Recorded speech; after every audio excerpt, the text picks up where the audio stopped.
Good evening, everyone, and welcome to the TechHub Riga's final monthly meetup of 2021, where we will put the focus on PR. My name is Paul Silinch, and it is my pleasure to say that I'll be your host for the evening.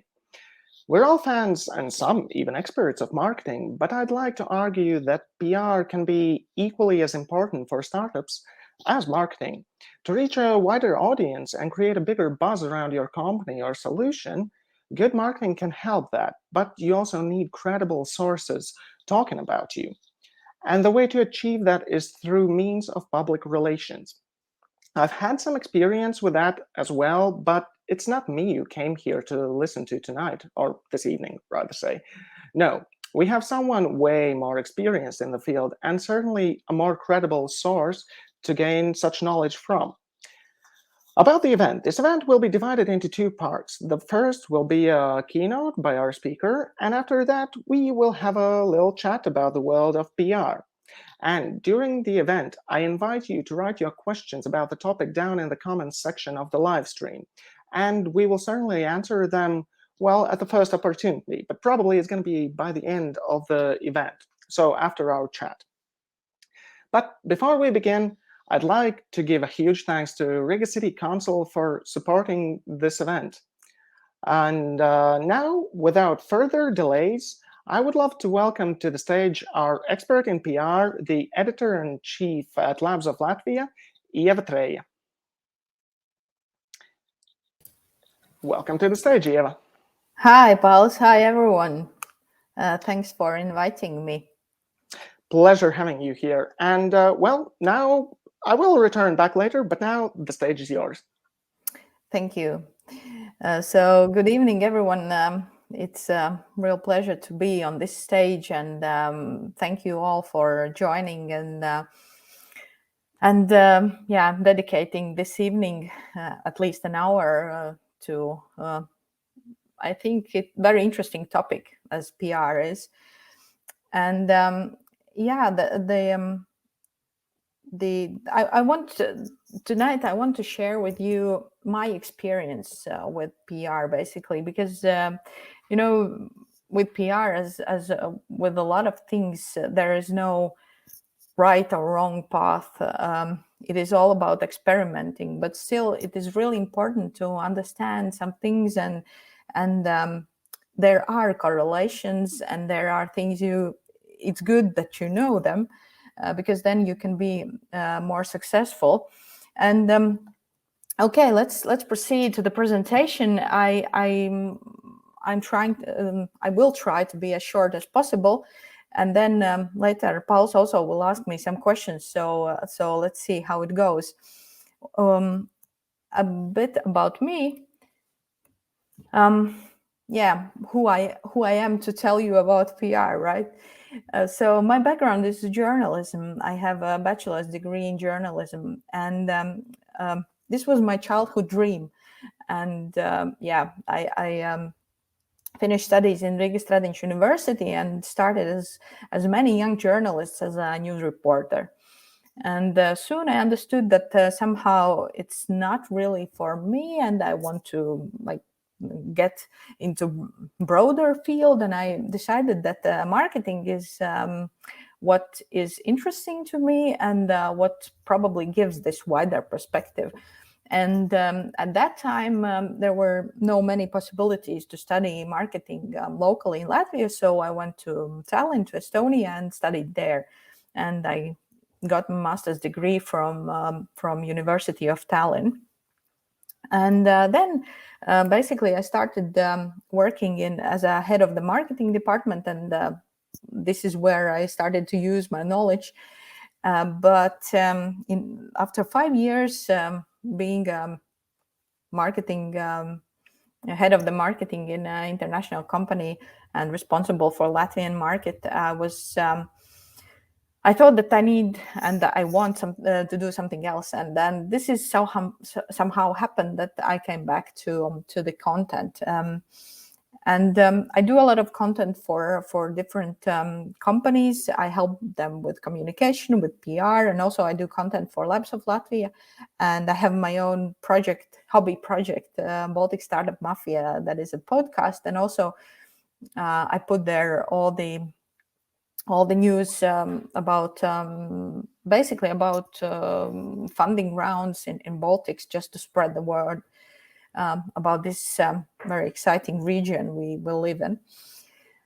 Okay, so when I talk, I usually do the very boring part. I usually talk about theory because it's good to understand the playground.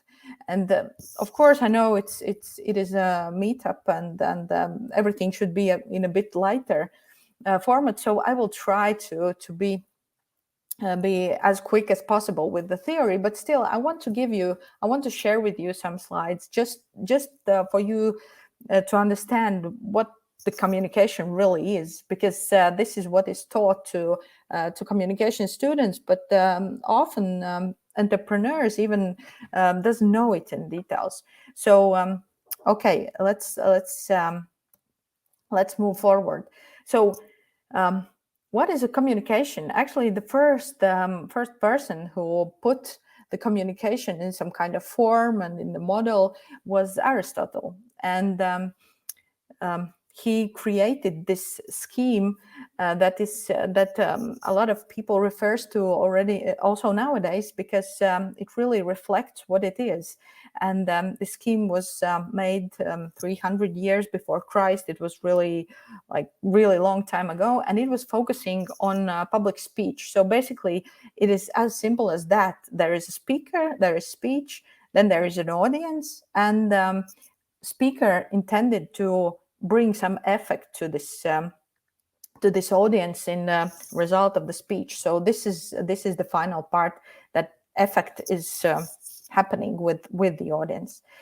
Then the next model that is really used still and a lot was created in 1940s by two scientists, Shannon and Weaver. They were mathematician and physician. It's really interesting, but they created the model that is also used still nowadays. And so what is communication in this sense, and what really is communication now? The sender, or the information source, transmits the message through the channel, and then the receiver through the reception or decoder gets this information, and then it is possible to give feedback to the sender, and this is how the communication happens. So if we look at nowadays how we interpret this model, then there are three parts basically. There are individual authors, there are companies and organizations, and there are journalists. And individual authors are all of us that creates content in any kind of form, shape, channel. We are communicating in Facebook, in Twitter, in TikTok, in whatever. We are individual authors. Then there are companies and organizations that want to spread the message about themselves. And then there is one special category that, I know you are really interested in. There are journalists, and the journalists, I have put them separately because, journalists is a specific type of the content creators, because they are following really strict ethical rules, and this is what makes them different. They have to be objective, and they have their own approach to the spreading the word. So I have put them separately. Of course, this is the most interesting part for you, I believe. And what I would like to share with you is just a recent trend that if you are approaching journalists, what is interesting that recently they are creating their own channels, and this is with the help of social media, basically. And they are not. You have to understand that they are not only connected with particular media outlet, but they are creating their own channels. This is just the one example of the Russian journalist Dmitry Filonov. He used to be writer for Forbes, in Russia. He used to be really into startups, and 2 or 3 years ago he left Forbes and started his own channel. So basically, this is what is happening. This is one trend that you should remember. If you want to approach journalists, you have to look a bit broader. Not only they are part of the media outlet, they are usually or often they are acting as individual content creators. So okay, back to the scheme. So what is the message in if we talk about those three groups? In the case of individual author, we are basically spreading our opinion, attitude, values, also some news stories if we are connected with some company and we want to share it. Then companies and organizations, they create interesting content. At least they think that this content is interesting for their customers and shareholders, and this is what they spread. And regarding journalists, it depends on their agenda, on the profile they are working, and usually it is connected to the field that they are working in. So they are spreading this information. And I want to talk also about the thing that you, as an individual author, basically you can be successful. And you do not need PR if you cannot afford it, if you don't believe in that. You can be yourself an ambassador, and your opinion as an individual author can be really could create an impact. For example, Elon Musk, he has done an impressive job in Twitter, for example. Well, we don't know if he tweets himself, but it feels that he does, at least sometimes. And if you probably know, then Tesla, for example, doesn't have a PR department at all, and it's like crazy, such a big company, and it is not that they can't afford that. Probably they can, but still, let's believe that. Yeah, Elon just doesn't think, or the company doesn't think that it is necessary. So at this particular moment, so he's really active on his own. Of course, his ideas and his his name is helping, but still, you can do it also on your own as an individual author. You can act very successfully. And probably a bit closer to our area, what I can name as people to watch. There is Roland Masters, who is co-founder of Nordigen.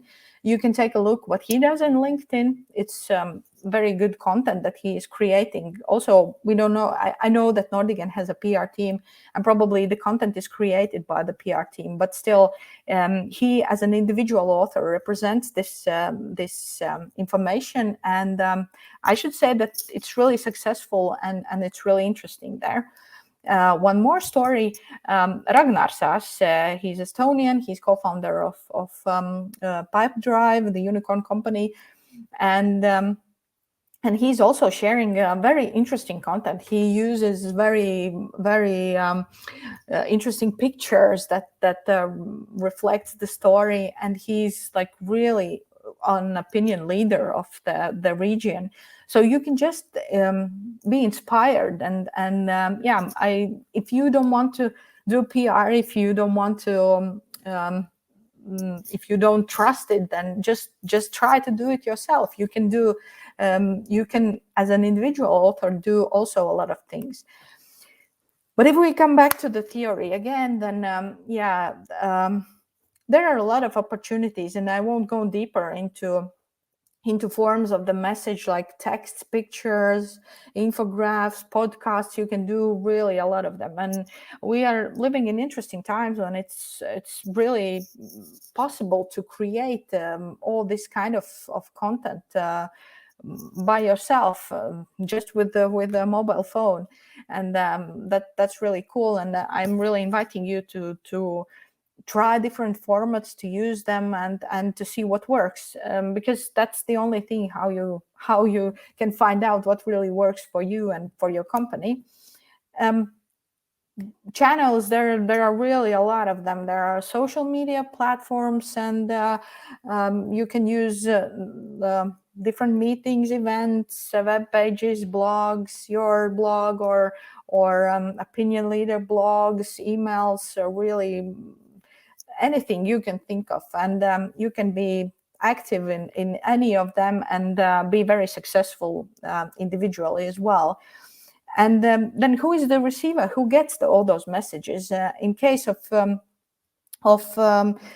your profile, it is your friends and followers.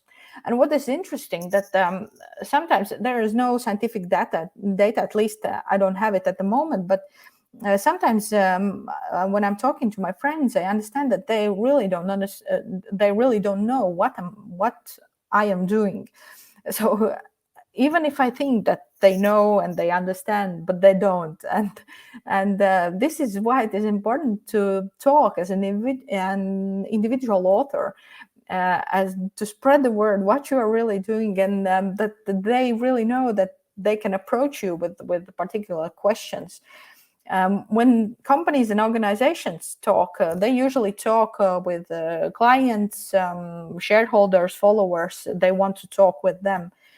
And when journalists talk, they briefly reach the audience of the media, because, for example, if this is a technology media, that this journalist is associated with this media, and the followers of the media is taking a look at what he's doing in different channels. But of course, as I mentioned before, there are more and more journalists who are active individually, so you can approach them also as opinion leaders, and then the audience is still the people interested in the topic that this particular journalist is covering. And then how does the all communication of the organization look? So there is a company or organization that is spreading the message through individual authors or journalists. They are spreading this information through the channel and reaches the audience of the channel. And it is really important, if you think also about individual authors as influencers, that you understand the audience. And you have to understand that this message should correspond to the audience, because it's really important that you that this audience of the follower or of the influencer is really the same, that is interesting for you. So yeah, you should understand that this works that way. So yes, this is how it all looks when it is all put together on one page. And if you want to analyze, or you want to understand more deeply, what channels do you have, what media do you have, what sources can you use, I would recommend to use this PESO model.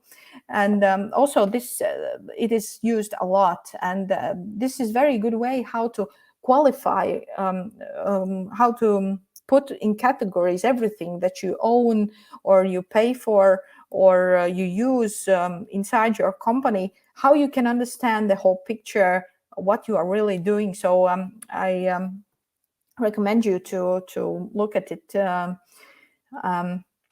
afterwards. Just Google it, and you will find it, and it really helps to think. Yeah. Why organizations need to communicate? Well, basically, there are three levels. The first one is when you create an image, because if you don't, if nobody knows about you, about your company, then basically you can't have any image. You are just somebody somewhere. You have to spread the word. You have to create this image, and to for users or for customers to be able to approach you. And then when you are doing it successfully for some time frame, then you get some reputation. And the third stage that that we all want to be, and where the Elon Musk is, it is authority. When you already are industry leader, more often you are industry leader, and a lot of people are looking at you and what you are doing, and they are sometimes copying something, and they are paying attention what you are saying and understanding that this is really a trend in the industry. So this is why organizations need to communicate, or why they communicate, what is the aim.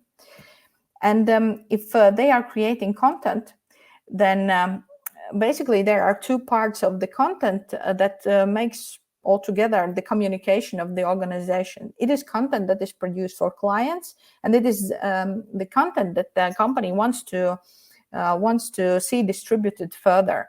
And these are two separate things. And the first one is sales, is more focused on sales. But we are talking more.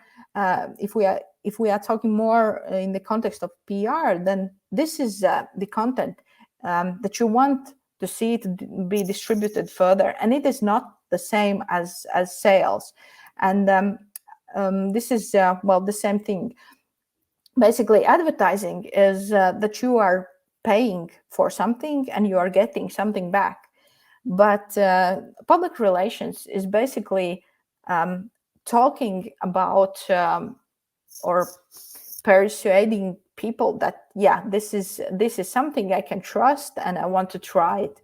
And this is what I often get as a feedback from a lot of people, that how much, I will invest some amount of money in PR. How much will I get back? Well, you won't get back result in sales directly. It will be your image at first, your reputation. This is what you will get with PR. It's not sales results. Sales results are when you get this trust, and sometimes it even takes years to build this trust. And then PR can help bring sales. So basically, at the very beginning, PR is just for spreading the message and for letting people know that you exist. And this is one practical example. How does it look like? The one thing, you see that there is the same, basically same message, that Signicat acquires e-signature firm Dokabit. Dokabit is a Lithuanian startup, also very active in Baltic countries.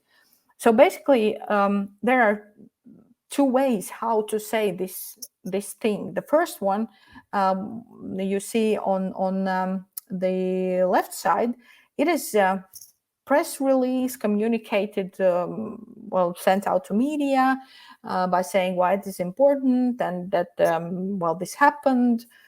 On the right side, there is the same message, but it is posted in the blog, and it is the people who are reading those or receive this message. They are stakeholders, they are customers, and the company can afford to talk to them differently. And just it is very important to understand it. If you will send a blog post to media, they won't publish it, and then you will say, oh yeah, these journalists, they do not publish anything that is valuable, they do not understand anything. Well, you have to think separately of the format, with whom you are communicating, and in what form this information should be prepared. So what you should know before you begin, when you have come to the understanding that, okay, PR is something that I want to try, then you should understand that it is a long-term action. It is a strategic approach to this whole communication field. And if you will release one press release, if you will write one press release, send it to media, some of them will publish it, and then you will wait for the results, and nothing happens, and it means that PR doesn't work. Well, yes, it doesn't if you understand PR just as one message, but actually you have to put a lot of effort in that. And even if you are acting as an individual author and you are creating content for social media, it's still, you need to do it constantly for some time to get the results back. And this is how basically also communication with media works. What is everything starts with the answer to the question why. Basically, why you are doing that. For example, if you are preparing to, if you are getting ready for the next investment round, you have to approach investors. So what are those news outlets that they are reading? Are there any news outlet that they are reading? Can you approach them really with PR, or you have to attend some events? So understand why are you doing that, and then it is easier to understand how you can reach this goal. And it is very important that you do your homework, because in PR, story matters. Story matters, product matters, and funny or not, but sometimes companies even cannot explain what's the product, or they explain it in really complicated, so that IT guys understands that, but nobody, like regular people, really can't get an idea what is it. So talk to your friends, pitch them, and share your story to them, and see whether they understand. Also, think about if let's say, if somebody is interested in your story, where can he or she find an additional information? Do you have a Facebook page? Do you have web page? Is there relevant information there? It's really important that I found out about your company, and now I want to Google it and see what happens. So take care of it. Also, take care of your profiles in LinkedIn, and your team profiles in LinkedIn. And also, please bear in mind that public relations is not paid article, it is advertisement. It is also really common myth that let's pay for PR. Well, you can pay PR company to do PR for you, but paid advertising, it's something else. Of course, nowadays it's really easy to make paid content inside different media, so it's easy to do, and it's really it brings back sometimes. You can do that, then it is you just create the content, but and pay for it. It's again advertising, it's not PR. And this is about the story. There is a small company in Liepāja, nobody knows it by name, but actually what they have a story to tell, and they are really using all the opportunities to and they put all the information, all the details together to create an impressive story. They use, for example, picture with Kristaps Porzingis, who is like celebrity all over the world. They say that they are working with Google. Well, basically, they could say that, oh, we are just creating an video and different content, and that's it. But what they are using there, they are really getting out these very specific and interesting details and make them visible, and this creates the value for the reader as well, for the media. And this, they have done their homework. They have created the story. So usually startups think when to pay for PR, and what exactly do they have to pay for. So there are several options, and I believe you have heard of all of them. There are in-house, you can hire somebody in-house that can do the PR job. You can have an agency that you can hire them and they can do job for you, and you can have a freelancer. What is how to choose one of them? Well, basically, in-house, it is very important that you can this person can work full time, and because you will have to pay him or her for the full-time job. Of course, you can also agree on a part-time job, but if this person doesn't have so much to do, then it's not it doesn't make sense to pay him or her. Agency is good if you have multiple tasks, different tasks. For example, you need design, you need PR, you need digital media, and then it is good that everything is in one place. Then agency is the best choice. And the freelancer usually does one thing very good. And if you find a good freelancer who is really good at what he does, then you are really lucky. Why actually you have to consider any of these options? Because PR pros understand how media works, and also they have good contacts.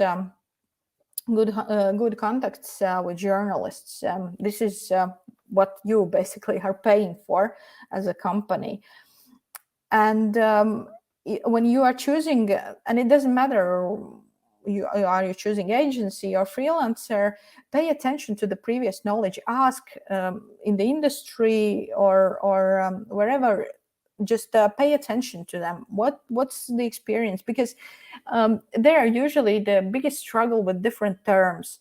If you are hiring somebody who is not expert in the industry or this is his first time in the industry, then you will have to explain everything from the scratch. But this is not what you want to do very often.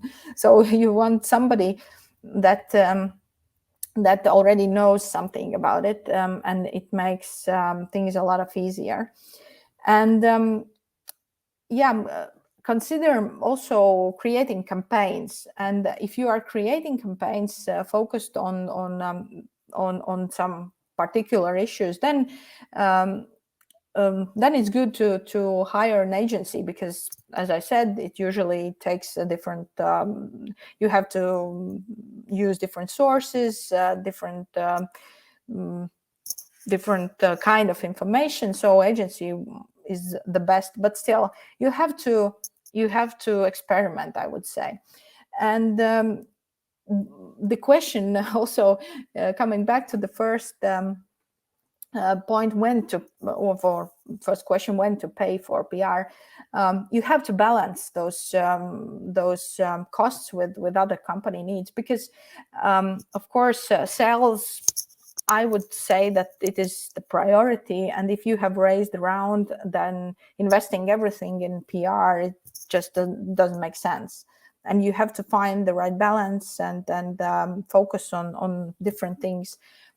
What your company needs at a particular moment. But what I will share some examples here, and then I will jump in discussion. So basically, if you start to do something, if you start to show your company, then be ready to react. Be ready to react to negative comments. Be ready to react at all. Be ready that there will be different kind of situations you will have to get out. And this is just one example by Ryanair, and quite a big company. But when in the spring, when Belarus forced to land their aircraft in Minsk, they were not posting anything about it, and their Instagram account just went crazy, because they kept posting like, oh, we are see what how beautiful the airplane looks in the evening sun and stuff like that. And everybody just went, hey guys, do you really even know what is going on? And of course, one thing, it might be tricky, and you always have to think of that, and you always have to think of the strategy, what you will do, and how will you react. But recently in Slash, I heard in one speech very good saying that hope is not a strategy, and really hoping that nobody will post anything bad about your company it is not the right strategy, because everything bad that can happen definitely will happen. So just be ready. Then of course, if you are not ready to pay, you are a young company, then there are a lot of things you can do on your own. And as I already showed those examples, create your story, find unique details that makes it appealing. Live and communicate company values in any interaction, in any event that you are attending. Let's say you are wearing the hoodie of your company and telling about the company in every conversation you have. You can do social listening. You can join conversations that happens on social media about the topic or the industry that you are interested in. This is also PR, and this is what you can do without the budget. And then I would suggest to start small. Okay, yeah, everyone wants to be on TechCrunch, right? Or covered on Sifted, but let's be real, they are interested in like really big stories. But there are a lot of industry blogs, some newsletters, small media outlets that are like really interested in small stories, and then they would like to write about it. And yeah, you cannot get on the first page of TechCrunch, but you definitely can get in industry media. Just do that. Use this opportunity.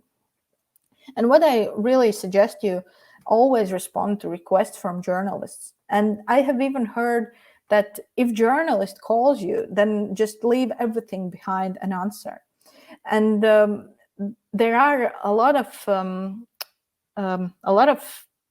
times when I need some more, or somebody from journalists that told me that, oh, I need this comment very quickly about this particular industry, and I already have a list of people that I know that they will answer, that they will be ready to help anytime. I can say that Sigvards Krongons, for example, from Castprint is a perfect example. He's always available. He always helps with the explanation, and he really does a very good job in promoting his company. And this is for free, actually. It is really for free, because somebody will write you about your company and approach you again and again if you will be accessible. And journalists are also spreading the word about what they are writing. If they like the story, they spread the word in their social media. So this is also why it is so important to understand the story, to spread it, to share it, to explain it. And then the journalists will also do their job, because they are also building their visibility. And this is how they do it. For example, this Sifted journalist does that very actively in Twitter and uses different examples of her own articles. This is story from yesterday. Localize, Latvian company, raised 50 million in Series B, and this is also a journalist who wrote. He has been working with a lot of different big media outlets, and he posted in LinkedIn that this story. So again, it's you never know where this appears, and just be open and communicate, and then journalists will spread the word about your company also in this way in social media. And if you are from startups, I bet you all know Cristobal Alonso from Startup Wise Guys, and it's really like really simple approach, but everybody knows that the color of Startup Wise Guys is red, right? And he's everywhere red, so he's perfect ambassador, and it really doesn't cost anything, but he's selling and promoting Startup Wise Guys anywhere just by dressing in red. So this is as simple as that, And at the end, I want to share with you the opinion of Steve O'Hare. He's longtime journalist in TechCrunch, and one of the first who actually covered the European startup scene. And of course, you can do a lot of your own, and I tried to show you what you can start with. But never underestimate the advice from professionals. The same thing, you need to understand the industry that you are working in. Everybody does well understand it to be successful there. So also you need to understand the media, you need to understand the communication field to be successful in there. So ask for advice, and even if you don't have money, you can do a lot of yourself, but still ask for advice and look for the perfect fit of the freelancer agency or the person to hire to do the PR for you when you can afford that. Yeah, I have put there a couple of links, and while I was talking, I thought of one more I will put there as well. Probably if you are interested in this presentation, you can contact TechHub and they will forward it to you. And these are my contact details. So yeah, feel free to invite me in LinkedIn. And yeah, it is the most convenient channel for me to communicate. So, Pals, I'm ready for questions. I know you have at least some of them. I do have a couple of them. First of all, I'd like to say a huge thank you for the thorough and really great presentation on PR. And I'm pretty certain that the audience out there, they also learned a lot. And certainly there were things that I also noted for myself, as I am a bit interested in the field. Yeah, before we begin with the questions, I'd just like to remind everybody watching out there that if you have any questions yourselves, please write them down in the comments section of the Facebook live stream, and later on we will answer them. But meanwhile, I guess let's get right to it. And the first question I'd like to ask, as you mentioned, that the relationship is definitely important between the startup and the journalists and the media outlets. And what would you say are the best ways for new and existing startups to build that relationship, to gain that trust from the media and from the journalists? First thing you can start is exploring the field. Who are the journalists that are writing about your industry, who are covering it? Then you can invite those journalists in LinkedIn, for example, find them in events and start to talk with them. You can use anything, just don't be too aggressive, because this is what journalists certainly doesn't like. And also expect that it will take time. It doesn't happen fast, like with any relationship building, it's the same. And yeah, if you will talk to them and sometimes even not talk about your company, but just some things that if you find, for example, something in common that you all like, that you both like, fishing or basketball, and hey, this is a very good topic to talk about. You don't have to talk about job all the time. Okay, and the next question is quite similar to this, but still I think there might be a different answer, and it is as follows. What are the prerequisites to gaining trust both from the journalists, the media, and the public? How? Sorry, Paul, I read this comment by one of the listeners. Can you repeat the question? It's just interesting. I was already thinking about the answer, but can you repeat your question, please? Oh, yeah. So what are the prerequisites to gaining trust both from media, journalists, and the public? So, yeah. Basically, you have to prove that that your idea, that your startup is something that well, really, it really is something not for a day. The solution will work, and you will have this company, because there are a lot of people with great ideas, and they are really good sellers, and they are talking a lot, but when you try to use the service and it doesn't work once, then twice, then the web page doesn't open, you have to take care of all those things that basically any startup will say that the product first, right? You have to make sure that the product really works, and only then go public. Of course, you are a startup, and well, sometimes something goes down, but basically you have to prove that your product works, and it is the main milestone of the credibility. and in the eyes of media as well as general public. Thank you for the answer, and I'm also looking at the comments now. I see that a lot of positive feedback is coming in, especially regarding your knowledge in PR. So yeah, next up, I guess I'd like to talk about the difference. Is the approach to PR different between startups and corporations? Well, I think that this is the difference in PR is the same as difference generally between corporations and startups, because startups are like they are finding ways how to do things for free because they have limited the resources. Corporations, of course, they have already some resources they can use. They can decide where to use it for PR or for other activities.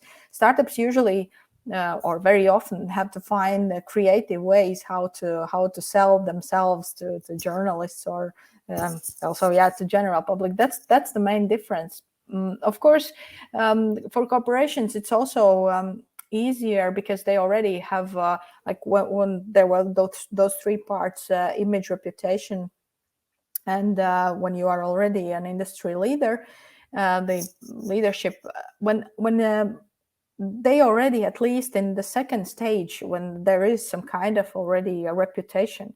But what startups can do, they can, if they can get a corporation as a client, they should definitely talk about that.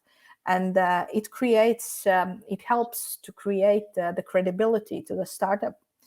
So also, I could say that basically you can use the privileges of corporation in your own way and use them if you are partnering with them. So I guess you already kind of answered my follow-up question, which would have been which one is easier, PR for corporates or PR for startups? So in a sense, you'd say it's easier for corporates, but then again, startups have more variety of what they can do. Yeah, and for a PR pro, I would say that it is more interesting. It's more challenging. You have to find a way how to promote the company that nobody knows. It's really cool, and you have limited resources. And if this company is working in, for example, in fintech industry that is really specific, that there are different regulations that applies and different things, it's really cool. It's really interesting. So I should say that this challenge is really driving the creativity. And this is the way how startups actually can be more successful than corporates, because like we all know, corporates take some time to make decisions and everything happens slower, but startups can also, in the PR, they can try and fail and try again and be very successful, and something goes viral and it's getting crazy, and it's really it's really challenging and interesting. And I would definitely prefer PR for startups. Okay, during your presentation, you also touched upon the kind of differences that there's freelancer PR personnel, and then there's agencies, and of course in-house personnel. I guess my question would be, how do you vet them? How do you make certain that they will be the best fit for the job? In this case, it feels like, based on your answer, which you gave just now, if you're a startup, then you definitely need to look for someone in the field of PR who has worked previously with startups and not exactly with corporates, because then the message would get lost. Are there any other such nuances or significant little things that, or big things that need to be found out before you hire the person? You can always, you can always ask different startups what they are doing. You can get some references. You can. It is important, that this agency or freelancer has previous experience in the industry, and you can also, well, with agencies, it's a bit more complicated, but still it's possible that you, for example, do a test job. Okay, let's say, well, we need a blog post, or we need to get this message through, and let it be our cooperation, a test of our cooperation. Because it's sometimes also, well, you have to consider it's the same as with the partners, that sometimes you receive very good feedback, and you know that this agency or freelancer or whoever is really great, but something doesn't fit. And well, that's okay. You can you can try something else, and it's normal. It's because you have to really stick to the lifestyle of well, not the lifestyle, but you have to have the same values. You have to work really closely. You have to feel each other. For example, if you are doing as a agency or as a freelancer Instagram account or Facebook account of the company, then you really have to understand the values. You really have to understand different obstacles, and you have to understand what you are not talking, what you are not allowed to talk about, what is the tone of voice, how we respond to comments, and this is and I must say that in my experience, it is also chemistry between two, and sometimes it just don't work out, and you don't know why. Then feel free to try something else, but do not. The main thing is, do not. What I also hear a lot, that PR doesn't work. Okay, it probably doesn't work for you, or you didn't have a good experience. Also, the question why it didn't work for you. Well, I had a very bad interview with the journalist, but also in these cases, not journalist is the only one to blame usually, but it's hard to admit. So yeah, it just doesn't make sense to say that PR doesn't work. A quick follow-up regarding something you said there in the middle about the test run of the PR agency or the freelancer. I know that in other industries, sometimes these tests, companies give them out like they expect them to be done free of charge. How is it with PR? Would agencies really do that free of charge, or should, I think it should be normal that these tests are well remunerated for? What's yeah, I would say that well, are you willing to give your service for free?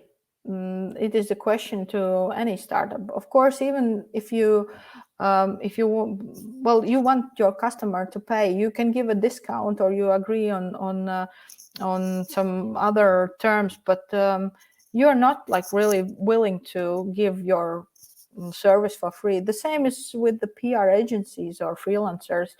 No, it's well, you can agree that this will be probably a bit cheaper than it usually is, just to test it, but I think it's just fair that you pay for the job, and then there is not this weird situation, well, when agency or the PR pro is like feeling that, oh, actually I'm doing it for free, and well, I can like whatever. I will always say that, hey, but you are not paying for that. But and the client he also thinks that well, he hasn't done a good job because he's doing it for free. Like all those money free, it's always weird. So just I think it's normal that you agree on reduced price or just normal price, and test how it all works out, and then see how it happens further. Okay. Yeah. Well, I'd like to say that I completely agree. That should be the correct practice of things.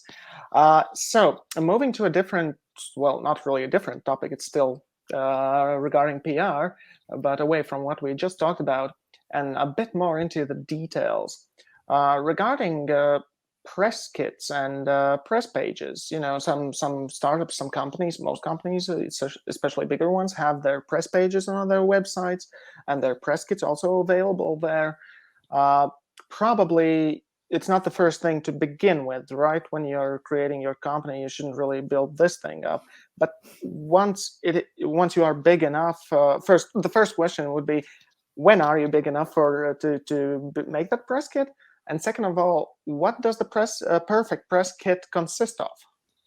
Yeah, you were saying about this press kit that you don't have to have it when you are just started because, it's not the best experience if I open the web page and there's just a perfect press kit. Of course, you have to think of the product, but I would say that press kit is actually. It is really helpful for others, but it is also helpful for yourself, and you don't have to worry about pictures of the founders, of the team, of the story, of the basic history. You can just leave it in one place. Logos, you can just leave it in one place and it's there, and that's it. And you don't have to spend time more on this when somebody asks, oh, can you send a picture of the founder and stuff like that. So what should be there? Logo, a picture of the team, picture of founders, some brief history, probably some main figures, what business media is usually interested in, and then all the newest information that you have. And it's just the one place. Is it Google Doc or the separate section on the website? Everything is there, and everybody can get this information from there. And especially I want to say about pictures. It is possible to create one more separate seminar about how to create team pictures, because it is such a struggle. And and people are like really creative and amazing, and they send not their pictures from the school, but it can also be so like really tiny you in near the ocean, for example. And what I really suggest is to create normal pictures. Just it is really a very good investment in the company. You will create this session photo shooting once, and your pictures will be valid for, I don't know, 2-3 years, and you don't have to worry about that. And please make those pictures horizontal and vertical, and two co-founders together, co-founders separately, team together. It is a must. And then you just don't have to think about it anymore. So this is definitely one thing that is really that is the most painful, I would say, from all this media kit. I will add one link to the TechEU article, I believe, where it is where there are fun stories about different pictures taken like in crazy circumstances, and then you send it to the journalists, and they say, well, what should I do about it? So yeah. A quick, really just a side question that might not even be regarding the topic, but what is the craziest picture you have received? I think that the craziest pictures are the ones that are, for example, small profile pictures that we use in Facebook and LinkedIn or in Passport, something like that, like small headshots. So what can I do about that? What anyone can do about that, especially online media? Well, we don't have, we haven't made pictures yet. We don't have them. Like what those stories also are impressive. It's like, hey, does somebody in your co-working or your team, in your family, has an iPhone or Android phone or just a smartphone? Please just take a picture, and that's it. It's so simple, and I don't want to take pictures, I do not look good today. It's like, okay, hey, you are a startup founder and you have to deal with all kind of situations, and even if you haven't slept for 4 nights, you have to be ready for the CNN interview. It's just a life of the startup entrepreneur. Okay, thank you for the answer on that. I'm currently already running out of my questions. The good thing is we do have at least one question from the audience. But before I read that question from the audience, I'd like to, at the end of your presentation, you mentioned or quoted this, I think it was a tweet from, I don't recall the name from whom, but the person suggested that everybody should take a media literacy course. So are there any good media literacy courses you'd like to mention to the audience we have tonight? It is a good question. It is a good question because I have never looked for them. I know that there are some people also in Latvia that PR pros, freelancers, agencies who are doing some. Well, if you ask them, they can do. They can do the training for you. For example, this can be a way out. What else? It is possible to do media training. It is also a very good thing when you are, for example, a lot of former journalists, not a lot of, but a couple of them does that. For example, imitates the situation when you are in front of the camera, asks you different questions, confronts you, and sees how you are reacting. And usually it is together with the explanation about the media environment as such. So you can look for these kind of people who are doing this media training. What would be the best place to look for them? Would it also be LinkedIn or just Google? You can if somebody is interested, you can drop me a message in LinkedIn. I will suggest a couple of them, and yeah, you can send me an email as well. Okay, perfect. Well, I guess that answers all my questions. I had a couple more, but then again, listening to your presentation, I noticed that, well, you clearly answered them already, so no point of asking them again. But yeah, so let's quickly move to the questions from the audience or the comments. And yeah, once more, as I mentioned previously, there are a couple of comments that mention, yeah, that Petets mentioned, don't be afraid to look up journalist contact information and send them a simple email explaining what you do and what you are aiming to achieve. It's not so hard. You don't have anything to lose, and it's a great way to get good PR for free. I see that you're shaking your head in agreement. Yeah, you definitely can do that. But but you have to understand that journalists will always be interested in good stories. It is what is very important, that you cannot send just a sales pitch, a regular sales pitch to the journalist.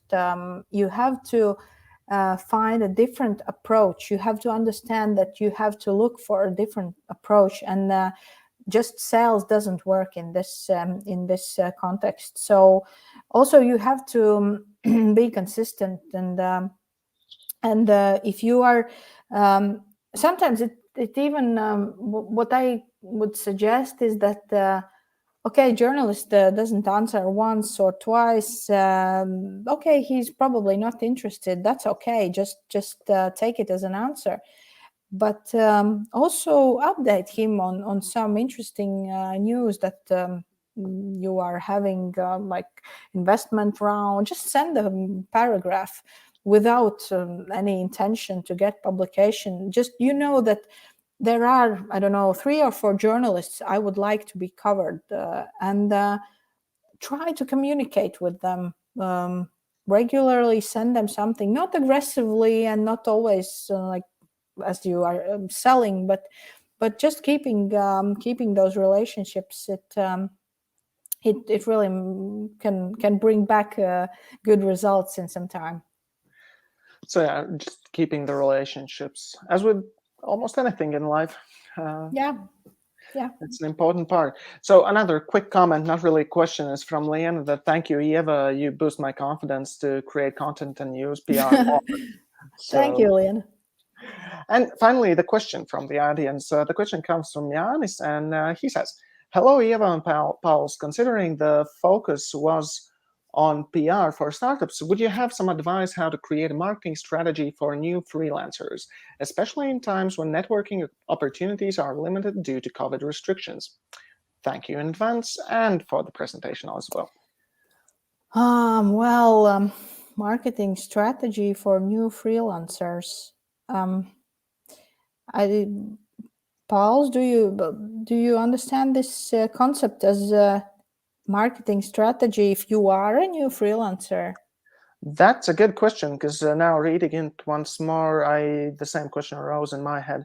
Yanis, could you specify in the comments, are you the freelancer or who needs a marketing strategy for himself, or are you the one creating the marketing strategy as a freelancer? Or Janis, you can just contact me on LinkedIn or send me an email, or also find me in Facebook and ask this question. I would be glad to have some bit more details. So feel free to contact me, and I will try to help as much as I can. But if we suppose that he is the freelancer and he wants to promote himself, what would you say is the best strategy nowadays to do that? The best strategy is to talk about yourself, and it's for Latvians, it's really complicated and it's hard, and it's like, and the feeling like, well, how I'm gonna talk about myself and my achievements, and you have to forget it. You have to forget it and focus on and really focus on your achievements. Talk about them, not only achievements, also about your knowledge. And as I also showed in the presentation, think of the people who read it. They are your followers. They are your friends. They can spread the word. So what is the information you want to give them?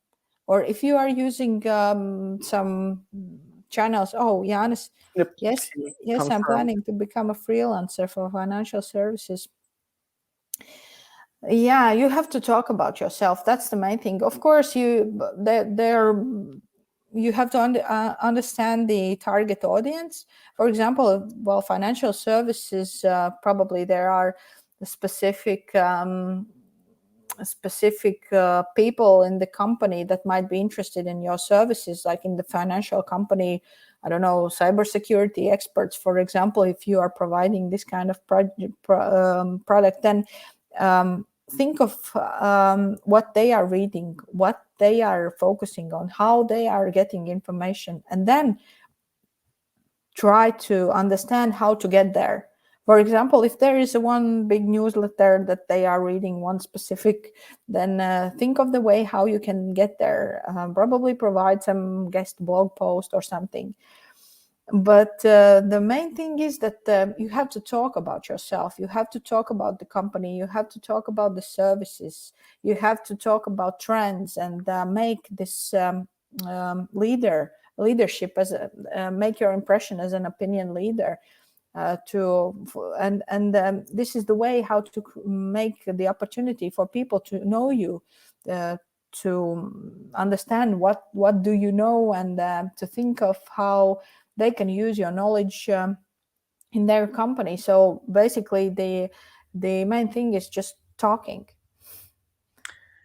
As a regular Latvian, this urges me to update my LinkedIn page, because I've been quite reluctant as well to talk about my personal achievements. So I do agree that for Latvians it's not as easy.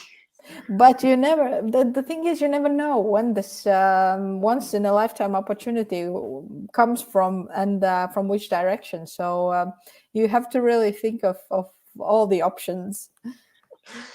Okay, so thank you, Ieva, for the answers, and thank you, to Janis and everyone else for the comments. And before we end this, one final question. Basically, what would be the final advice you'd like to give to people tonight regarding PR and startups? Yeah, I would say that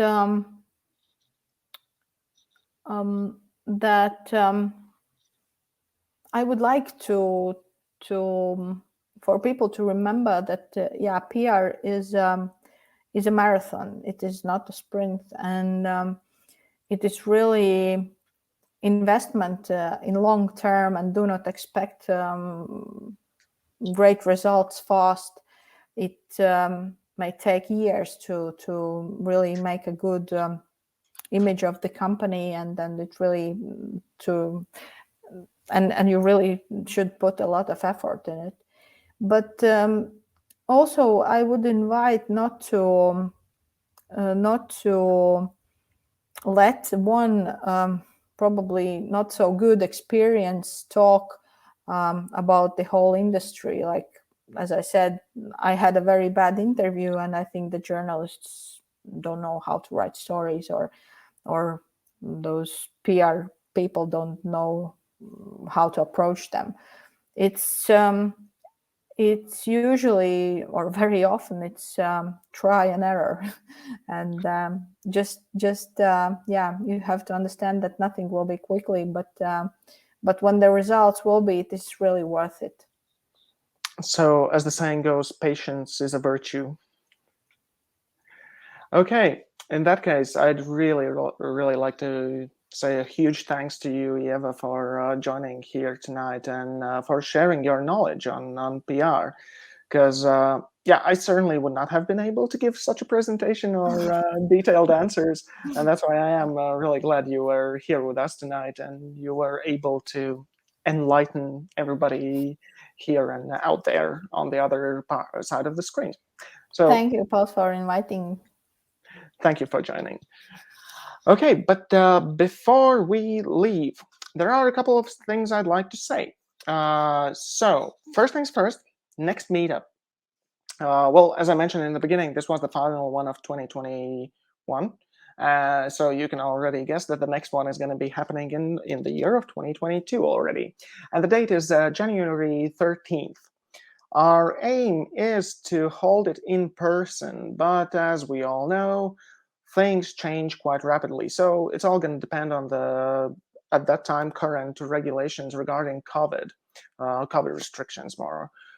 But even if we are holding it online, we would like to have it as a bit more experimental, in a way that you, the audience, the viewers out there, that you would be able to join in and to also talk with us, to ask your questions, not just by typing them, but also by speaking to us.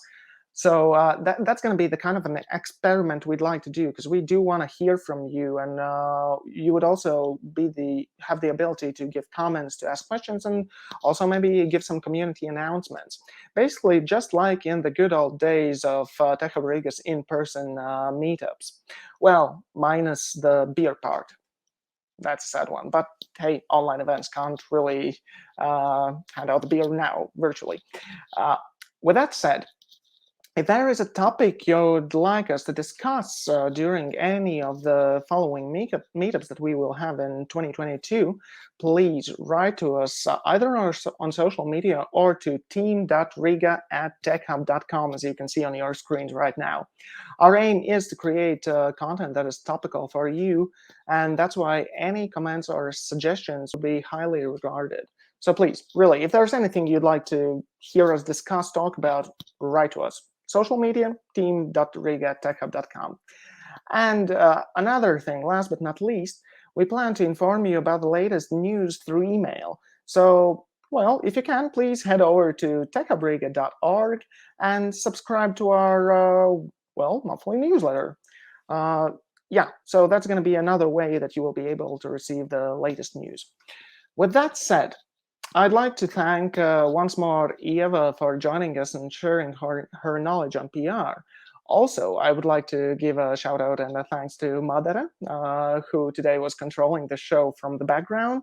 And most of all, I'd like to thank all of you who were here and participated and asked questions, wrote comments, and so on and so forth. Well, it's been an interesting year, let me say. I don't know if it was equally as interesting or bad or whatever as 2020, but it certainly was interesting, and also both with good and bad aspects. And it's life. You'll always get the good and the bad together. You can't really just have one. Then it's going to be mediocrity, and what's the point of that? So yeah, it's been an interesting year, and hopefully the next one is going to be even more so, even better, maybe, and even more interesting. Hopefully, COVID passes, maybe. I don't know, probably not. Not really. It's here to stay, I guess. But hopefully, some new good things arise as well. So, yeah, really, what I'd like to say is, well, Merry Christmas and Happy New Year. See you at 2022. Have a great evening. Goodbye.